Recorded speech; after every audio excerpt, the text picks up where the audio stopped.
আসসালামু আলাইকুম, কেমন আছেন সবাই? আশা করি ভালো আছেন। আলহামদুলিল্লাহ আমরা অনেক ভালো আছি। চলে আসলাম আপনাদের সামনে নতুন আরও একটি ভিডিও নিয়ে।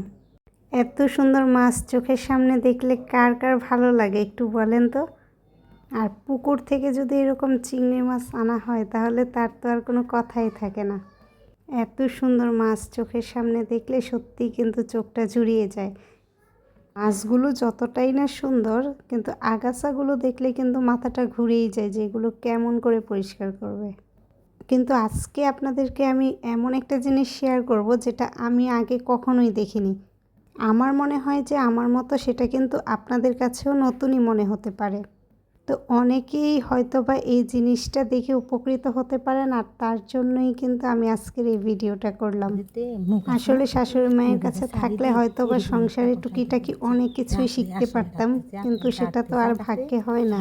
সংসারের এমন অনেক কাজ থাকে যেটা কিন্তু বই কলমে বা আপনার ইউটিউব থেকেও পাবেন না, সেটা একদম বাস্তবতা থেকে শিখতে হয়।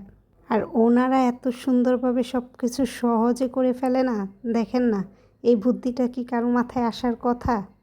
বেশ অনেকটুকু ছাই নিয়েছে আর মাছগুলোকে ছাইয়ের মধ্যে ঢুকিয়ে দিল, আর দেখেন আগাছাগুলো কিন্তু ছাইয়ের সাথে চলে গেল। এই জিনিসটা আমার কাছে এতটাই ইউনিক লেগেছে। আর তারপরে মাছগুলো ধুয়ে নিয়েছে, আর একটা একটা আগাছা পরিষ্কার করতে গেলে সারা দিন লেগে যেত, কিন্তু দেখেন মাছগুলো কত সুন্দরভাবে পরিষ্কার হয়ে গিয়েছে। তো এই জন্যই আপনাদের সাথে ভিডিওটি শেয়ার করা।